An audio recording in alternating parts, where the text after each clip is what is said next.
कुछ दिन पहले मैंने इंग्लिश को लेके एक वीडियो बनाया था कि कैसे मैंने बिना कोई रूल जाने इंग्लिश के अंदर 80 मार्क्स स्कोर कर लिए। इस पर्टिकुलर वीडियो के अंदर मैंने एप्लीकेशन के बारे में ज्यादा बात कर दी, जिसमें मैंने ये बताया कि कैसे पेपर के टाइम पे आपको अपनी नॉलेज अप्लाई करनी है एग्जाम में। और मैं खुद इस वीडियो में अपने एफर्ट से ज्यादा खुश नहीं था। तो कहते हैं ना कि भाई इंसान को अपनी गलतियां खुद रेक्टिफाई करनी चाहिए, इसलिए एक इम्प्रूव्ड प्लान लेके आया हूं जिसमें आप होलिस्टिकली चीजों को इम्प्रूव कर सकते हैं। विद्यार्थी जीवन में सबसे इंपॉर्टेंट चीज होती है टाइम, और टाइम में तो मैं यही बोलूंगा भाई सेव कर पाओगे अगर इस वीडियो की स्पीड आप 1.5x में कन्वर्ट कर लोगे। मेरे लिए ना वॉच टाइम मैटर करता है ना ही सब्सक्राइबर, जो आपको ठीक लगे वो करो, लेकिन मेरे लिए एक ही चीज मैटर करती है कि ये वीडियो जो मैं इतनी मेहनत कर रहा हूँ, रिसर्च करके लेके आ रहा हूँ, आपकी लाइफ में कोई ना कोई वैल्यू एडिशन होना चाहिए।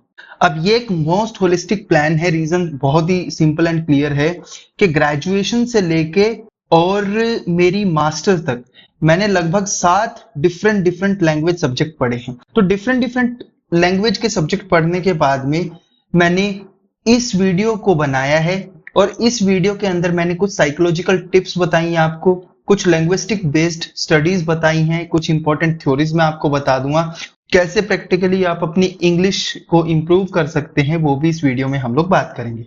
सबसे पहले तो क्योंकि आपने ये वीडियो देखना शुरू किया है टेलीग्राम के ऊपर, लास्ट सीडीएस क्योंकि थोड़ा सा मुश्किल आ गया था, तो उसके बेसिस पे मैंने कुछ नोट्स अपलोड कर दिए हैं। आप लोग उनको डाउनलोड करके प्रिंट करा के पढ़ सकते हो।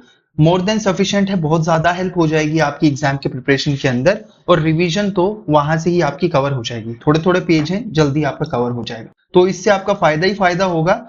और एक चीज और बता देता हूँ कि इंग्लिश जो होती है आज के टाइम में इंडिया में वो स्किल ना हो कि आपकी एक पर्सनैलिटी ट्रेट है। मैंने recently SSB screening in process को लेके एक वीडियो बनाई थी। उस वीडियो के अंदर मैंने आपको हेलो इफेक्ट समझाया था कि जब कोई इंसान हमारे सामने इंग्लिश में बात कर रहा होता है तो हमें लगता है कि ये आदमी बहुत ही ज्यादा इंटेलिजेंट है, और इसीलिए इंडिया के अंदर इंग्लिश एक स्किल ना होके एक पर्सनैलिटी ट्रेट के रूप में देखी जाती है। ये वीडियो प्रधानमंत्री ज्ञान बांटो योजना के तहत बना हुआ है। क्योंकि हर दूसरा आदमी ज्ञान बांट रहा है, तो भाई मेरा तो इस फील्ड में स्पेशलाइजेशन भी है और एक्सपीरियंस भी, तो इसलिए मुझे भी ज्ञान बांटना तो मैंडेटरी है। क्यों? क्योंकि मोदी जी ने बोला है। अगर आप ये सोच रहे हो कि भाई मैं आपको कोई तुक्केबाजी बता दूंगा, कोई छोटा मोटा प्रोसेस बता दूंगा, तो भाई ये जो गैस मास्टरगिरी है या तुक्केबाजी है, ना तो मैंने खुद लाइफ में कभी करी और ना उससे मुझे लगता है कि कोई आपका हेल्प होगा। रीजन बहुत सिंपल है कि कंसिस्टेंसी इज द की, जो आपको एक्सट्रीम रिजल्ट आपके हाथ में लेके आएंगे। अब मैं इतना कंसिस्टेंट था भाई, मैं 20 लाख कैडेट्स का सपना होता है वाईपी जाना, यूथ एक्सचेंज प्रोग्राम। मैंने इंडिया को रिप्रेजेंट किया है यूथ एक्सचेंज प्रोग्राम किर्गिस्तान के अंदर। उसके बाद जो एनसीसी का हाईएस्ट अवार्ड है और साल में किसी एक ही कैडेट को मिलता है, तो साल 19-20 के लिए ये रक्षा मंत्री पदक मुझे दिया गया था। इसलिए मैं आपको रिक्वेस्ट कर रहा हूं कि अपनी नॉलेज के अंदर ओवरऑल इंप्रूवमेंट करो। पहली बात तो कम नॉलेज से पेपर पास नहीं होगा, अगर तुक्के से हो भी गया तो एसएसबी के अंदर आपसे पास नहीं होगा। रीजन बहुत स्पेसिफिक है, ना तो आप कॉन्फिडेंट फील करोगे और ना ही उस प्रेशर के अंदर, एंजाइटी के अंदर आप अच्छा परफॉर्म कर पाओगे। इंग्लिश आने से है ना बहुत सारी चीजें आपकी अच्छी हो जाएंगी, क्योंकि आप अच्छा कंटेंट पढ़ पाओगे, और जब इस इंग्लिश सीखने के प्रोसेस में आप रहोगे तो कहीं ना कहीं आप अच्छी नॉलेज भी तो अक्वायर करोगे, वो भी तो आपकी हेल्प करेगी एसएसबी के अंदर। अब साइकोलॉजिकल टिप्स, आपको एक्सपोजर इफेक्ट को समझना पड़ेगा। आप मूवीज, टीवी शोज, बुक्स जो भी देखते हो, इंग्लिश में ही आज से उसको करना शुरू कर दो, पढ़ना शुरू कर दो। रीजन बहुत स्पेसिफिक है कि जब वो आपके इर्द गिर्द रहेगा ना, तो आपका माइंड के अंदर एक फैमिलियरिटी आएगी, माइंड को समझ में आएगा कि हाँ यार ये जो शब्द हैं ये मुझे इनको जानना है, उनसे फैमिलियरिटी बनेगी। और फिर जब आपके सामने दोबारा वो रिपीट होंगे तो आपको उसमें अटपटा महसूस नहीं होगा। चंकिंग एक प्रोसेस होता है जिसमें लोग क्या करते हैं कि भाई वो डेली न्यूज़पेपर पढ़ते हैं, एक वर्ड लिखेंगे, उसका मीनिंग रखेंगे, एंटोनिम लिखेंगे, सिनोनिम लिखेंगे। बिलीव मी, वर्स्ट तरीका है ये सीखने का। मैं लाइफ में आपको लिख के दे रहा हूं, आप में से जितने लोग भी ऐसे कर रहे हैं ना, अपनी अंतरात्मा से पूछ के देखो कि यार आज तक कितनी बार वो नोटबुक पढ़ी आप लोगों ने। बिल्कुल भी नहीं पढ़ी होगी, ना तो किसी के पास इतना टाइम होता है और ना ही कोई उसको पढ़ता है।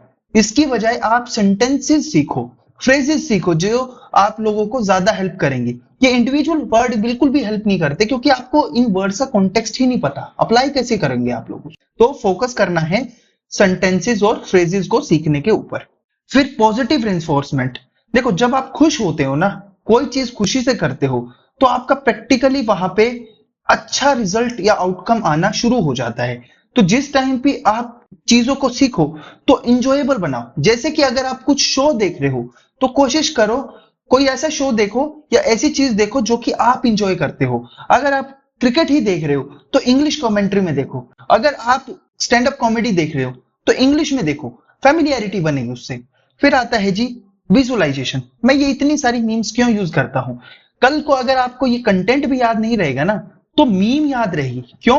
क्योंकि कंटेंट जो है वो बस रिटन फॉर्मेट में है, और ये ऑडियो और विजुअल के फॉर्मेट है। ये आपको लंबे टाइम तक रिटेन हो जाएगा। इस मीम के थ्रू आप लोग इस चीज को ज्यादा लंबे टाइम तक याद कर पाओगे। इसलिए मेंटल इमेजेस बनाना शुरू करो, मीम से चीजें याद करो, कुछ फनी एग्जांपल के साथ में रिलेट करके याद करोगे ना, शब्दों को, फ्रेजेस को, किसी इंफॉर्मेशन को, तो ज्यादा लंबे टाइम तक याद रहेगा। एक बार ट्राई करके देखो।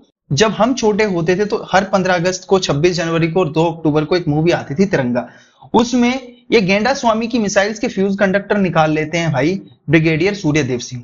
जो एक गेंडा स्वामी जब खुद से उन मिसाइल के फ्यूज कंडक्टर बना रहा था तो नहीं बना पाता। क्यों? क्योंकि इसके जो साइंटिस्ट होते थे वो रट्टा मारने के ऊपर रहते थे भाई, उनको प्रैक्टिकलिटी नहीं समझ में आती थी। तो सीधा याद रखना कि रट्टा नहीं मारना है, आपको थोड़ा सीखना है और आगे बढ़ना है। थोड़े थोड़े स्टेप लेने से ही आपके ज्यादा बेटर रिजल्ट आएंगे, बजाय कि एक ही बार में आप बड़ा स्टेप ले लोगे तो भाई जो पेंट भी है ना वो भी फट जाएगी। लैंग्वेज इमर्शन में आपको याद रखना है कि कोशिश करो कि जब कोई इंग्लिश बोल रहा है ना आपके अगल बगल, चाहे आप गलत ही बोलो लेकिन बोलना शुरू करो। क्योंकि जब आप इंग्लिश को बोलते हो तो आपको पहले जो कॉन्फिडेंस नहीं आ रहा, तो वक्त के साथ में आपका कॉन्फिडेंस इंक्रीज होगा। पहली चीज तो ये। दूसरी चीज आपको ये याद रखनी है कि जब कोई भाषा बोलते हो ना, तो उस भाषा का एक लिहाजा होता है, और लिहाजा बोलते हुए उस भाषा के जो टंग ट्विस्टर्स होते हैं ना वो आपको परेशान नहीं करेंगे। अगर आप उसको एक बार प्रैक्टिस कर ले रहे हो तो धीरे धीरे इसको आपको अप्लाई करना है। एक चीज और बताता हूं, speaking comes by speaking only. अगर आपको कोई काम करना है तो भाई वो काम करके ही आएगा, ऐसे तो नहीं आएगा। कोई चीज मुझे बता दो कि जो आपने एक बार ट्राई की हो और ना आई हो आपको, लेकिन आप ट्राई नहीं करोगे, सिर्फ प्लानिंग देखते रहोगे, वीडियो देखते रहोगे, कुछ नहीं होने वाला भाई। Active learning. अगर आप कहीं पे कोई स्पेलिंग पढ़ रहे हो या फिर अगर आप कोई टीवी शो देख रहे हो तो देखो कि उस वर्ड का करेक्ट प्रोनाउंसिएशन क्या है, उसका यूसेज क्या है, किस कॉन्टेक्स्ट में ये चीज यूज हो रही है। तो उसका ध्यान रखो इन चीजों का।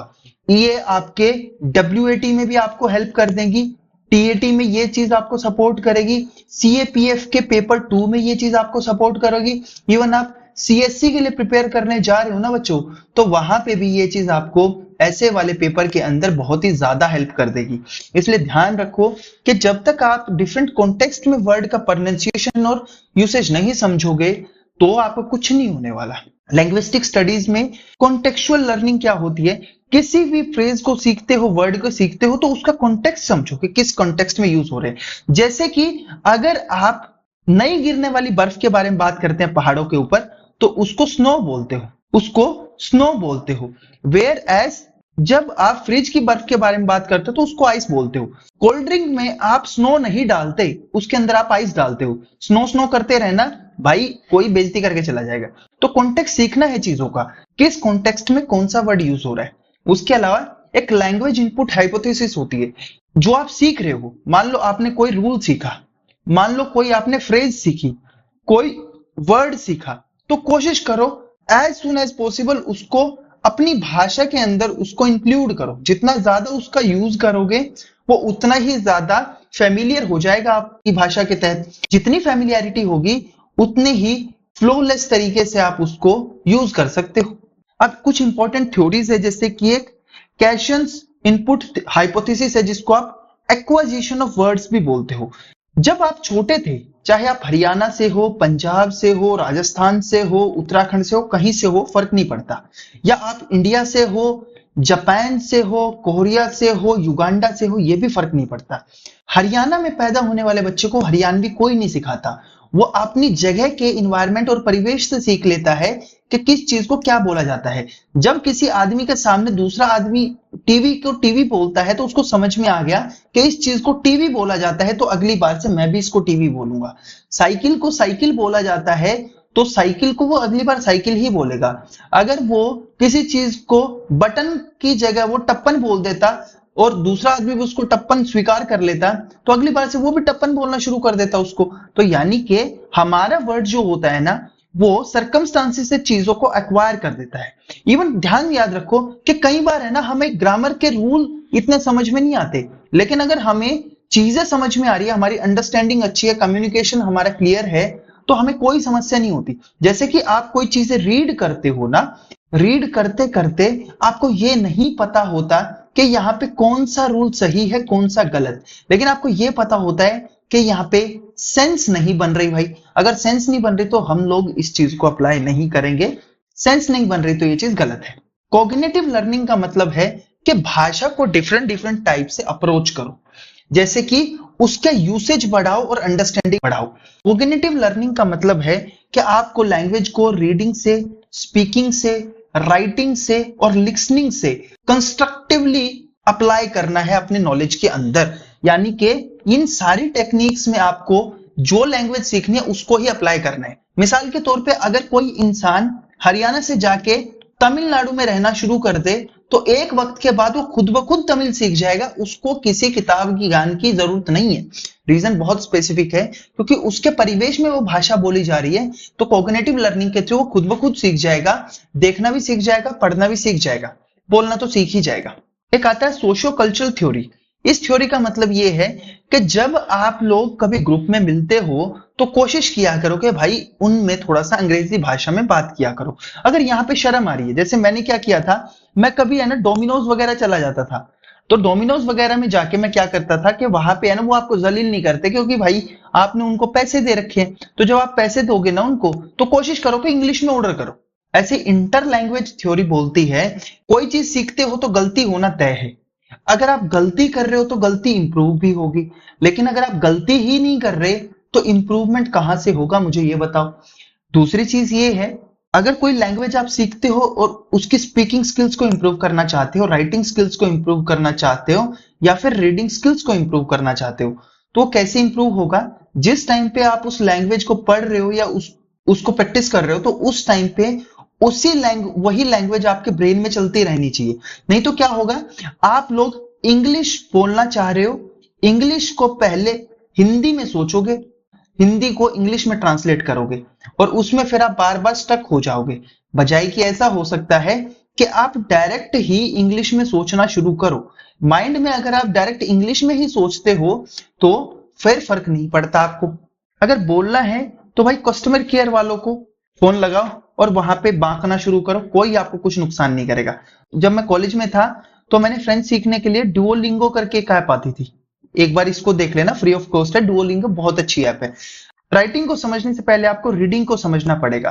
अगर आपको सच में कोई भाषा सीखनी है ना, तो सबसे इंपॉर्टेंट दो स्किल होती है, एक होती है रीडिंग और एक होती है लिसनिंग। देखो, रीडिंग का तो बहुत क्लियर होता है कि अगर आप लोग कोई अच्छी चीज पढ़ोगे तो आपके ब्रेन के सामने से वो निकलेगी, और आपका ब्रेन अगर उस चीज को बार बार देख रहा है ना, कभी भी, मैं आपको एक सजेशन और दे रहा हूं, रीड करने के बाद में भाई कभी भी कॉपी के अंदर वर्ड मत लिखो, कोई फायदा नहीं होने वाला उससे। बजाय कि जब रीड कर रहे हो और कोई वर्ड पे जाके आप स्टक हो जाते हो, तो डिक्शनरी में जाके उसको ऑन द स्पॉट चेक करो और चेक करते ही आगे बढ़ जाओ। जितनी बार वो वर्ड आता है हर बार उसको डिक्शनरी में चेक करो। इससे ये होगा कि अगली बार है ना, एक वक्त के बाद में वो वर्ड आपको खुद ब खुद याद हो जाएगा और आपको ये नोटबुक वाला नाटक करने की जरूरत नहीं है। नहीं तो नोटबुक के अंदर जो चीज लिखी होती है ना, भाई वो लिखी रह जाती है, वो कोई काम की नहीं आती। मैंने प्रैक्टिकली एक्सपीरियंस किया है ये।